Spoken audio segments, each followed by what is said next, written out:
In the northernmost reaches of the world, where snow never melted and glaciers carved mountains like ancient sculptors, Queen Lysaria ruled with a heart of ice.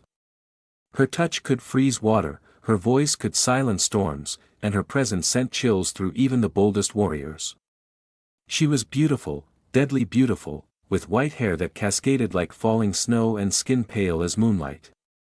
The people of Glaciera worshipped her like a goddess, but feared her all the same. Far across the continent, in the kingdom of Solcara, heat reigned eternal. There, Prince Kale, the flame heir, burned brighter than any sun. Born of molten blood and flame-wielding lineage, Kale could summon fire with a flick of his fingers. His emotions, raw and untamed, often sparked blazes in his wake. Where Lysaria was composed and still, Kale was impulsive, passionate, and reckless. Their worlds were never meant to meet, but the land was dying. Storms came out of season, crops withered, oceans rebelled. Magic, which had long sustained the balance of the realms, was faltering.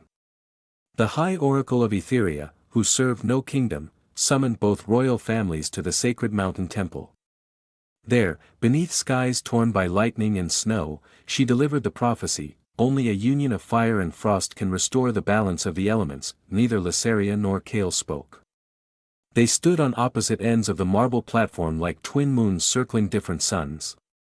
His eyes, molten amber, met hers, icy blue. 1,000 words passed between them in silence.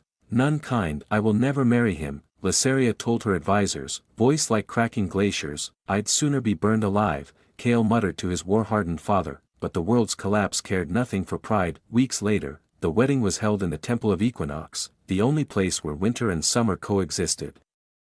Snow fell on one side, desert sands warmed the other. Guests from every kingdom watched as the frozen queen and the flame prince were bound by vows they didn't believe in. When Kale touched Lysaria's hand, steam hissed between their skin. "You're cold," he said. "And you're reckless," she replied. The oracle merely smiled. Balance begins in friction. They returned to Glaciera, where Kale struggled. The cold bit his skin, and his fire flared out of control. He burned a tapestry, singed a courtier's cloak, and melted an entire wing of Lysaria's crystalline palace. In return, Lysaria froze his chambers, dulled his swords, and coated his path with ice so slick he once slipped and fell before the entire royal court. Their fights were legendary. "You're impossible," she snapped during a council meeting. "Maybe if you showed a single emotion, besides disdain, we could talk," he shouted back. But things began to change the night the wolves attacked. Lysaria had gone alone to the Frostwood, seeking a hidden spring to renew her weakening powers. Kale, restless and suspicious, had followed her trail.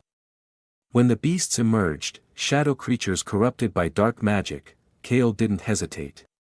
His flames lit the forest like a sunrise, casting long, twisting shadows against snow. Lysaria froze 3 in place. The 4th leapt for her throat. Kale tackled it mid-air, searing it with fire so hot the snow around them hissed into mist. They stood panting, wounded, ash and frost mingling in the air. "You followed me," she said. "Of course I did," he replied, wiping blood from his mouth. "You're my wife." For the first time, her icy mask cracked. From that day forward, something shifted. Kale began learning Glaciaran customs, even if he fumbled through rituals with clumsy charm.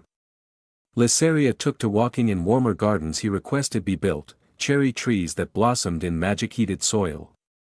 They argued still, but now the edges were softer. He teased her when she tried her first spicy Solcaran dish. She laughed, not the cold, brittle kind, but one that misted the air with breath. One night, during the Aurora festival, they stood alone on the palace's highest balcony. The sky shimmered with dancing lights.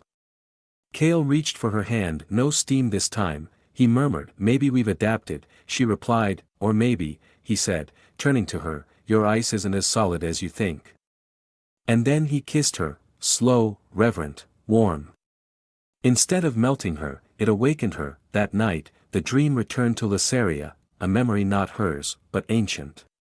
A time when frost and flame danced together, not as enemies, but as lovers. She awoke with Kale beside her, his hand resting on hers, warm and steady. Soon after, the darkness returned. Storms blackened skies across kingdoms. The oracle summoned them once more. Your bond is only the beginning, she warned. You must merge your powers together. The ritual was ancient. Dangerous. Done incorrectly, it could destroy them both. That I in the heart of the Equinox Temple, they stood surrounded by elemental priests. Lysaria closed her eyes, calling the frost. Kale summoned fire. Their hands joined, and for a moment, the world trembled. Frost cracked. Fire roared. Ice surged up her arms. Flame licked down his spine, and then, calm, their energies pulsed in sync, spiraling together like twin galaxies. A vortex formed above them, half flame, half frost. When it touched the temple floor, it exploded into a wave of warmth and chill that swept across the lands. The balance was restored. The sun rose the next morning over a world reborn. Rivers flowed true, forests awakened, storms settled. Back in Glaciera, Lysaria no longer walked alone. She wore crimson woven into her icy gowns. Kale, in turn, bore sapphire-lined armor, a tribute to her kingdom. Love had not come easily. It had scorched them, chilled them, tested them, but it endured. Years passed. The people who once feared their queen now saw her smile more.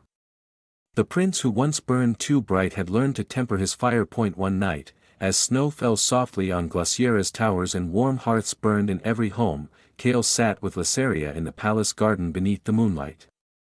Cherry blossoms bloomed despite the snow. Still think we were a mistake? He asked. She leaned her head on his shoulder. We weren't a mistake. We were a storm. And now? Now, she said, wrapping her fingers in his, we're the calm after. And in that calm, the frozen queen and the flame prince ruled, not with force, but with harmony.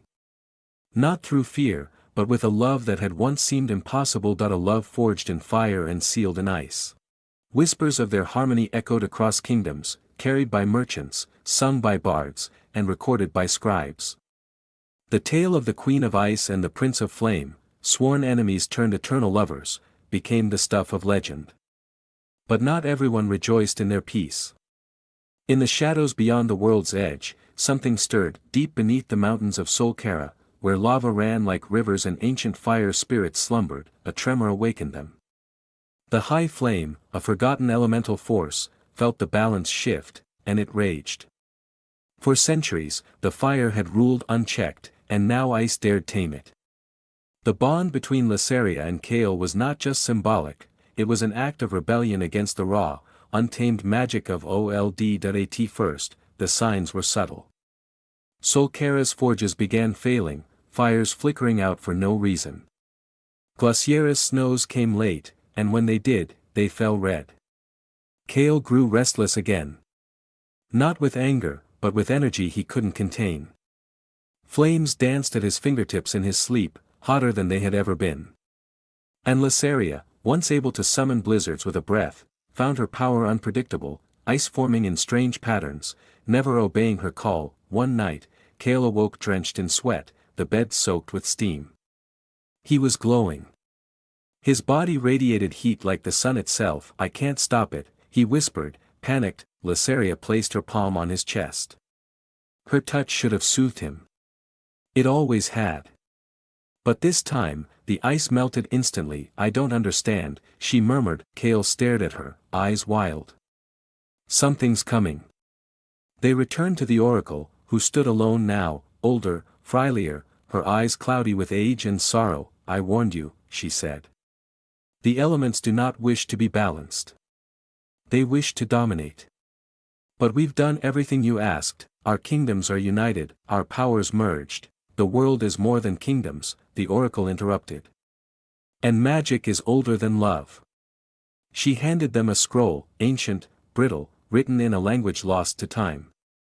There is a place where flame and frost were first born. You must go there. Only then will you know the truth. They departed in secret, leaving the kingdom in the care of trusted hands.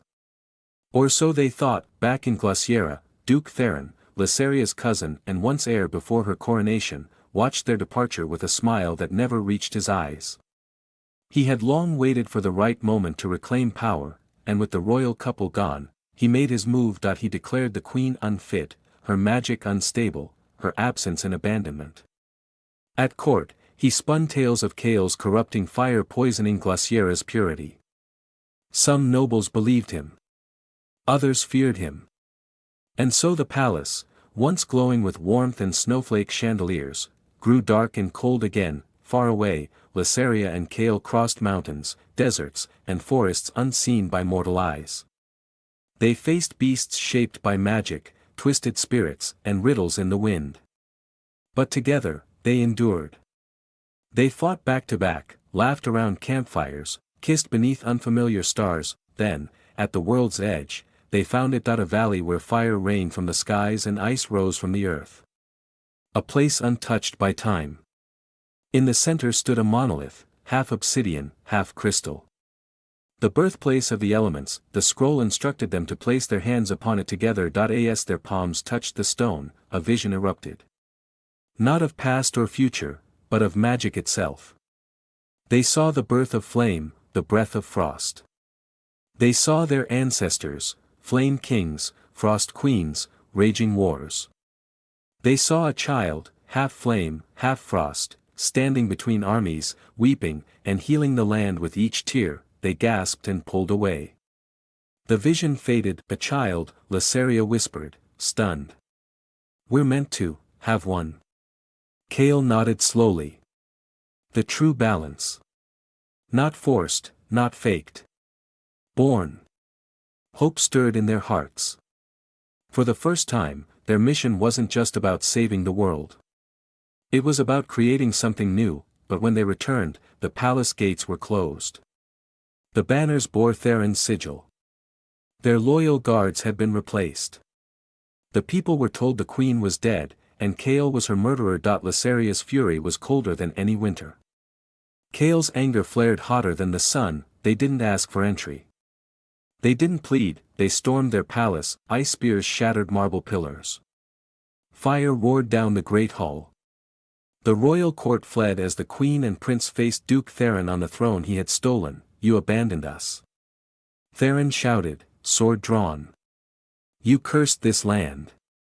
No, Lysaria said, stepping forward. I gave it love. Something you'll never understand. Theron lunged. Kale intercepted, blades clashing. Ice and flame danced together, weaving around the traitor. The battle was swift, brutal, and poetic. In the end, Theron lay in a pool of melting ice and scorched stone. The palace stood silent. The next day, Lysaria addressed her people. I was born to rule with ice, she said. But I have learned that frost alone brings only stillness. It was fire that taught me to feel. Together, we bring balance. Kale stood beside her.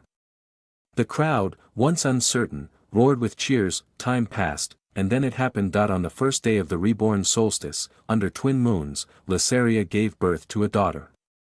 She was born in a room of flickering candles and frost-laced windows. Her eyes were silver, her breath misted the air, and yet, her tiny hands radiated warmth. They named her Aelira, meaning balance between flame and frost. As she grew, flowers bloomed in snow, and fireflies danced in the cold. She laughed with sparks and cried snowflakes. She was the child of prophecy, the one who would one day unite the elements forever. But until then, Lysaria and Kale watched her grow with quiet joy. Their love, once an accident of fate, had become the foundation of a new world, and it burned and glowed and shimmered in the cold, eternal as ice, infinite as fire.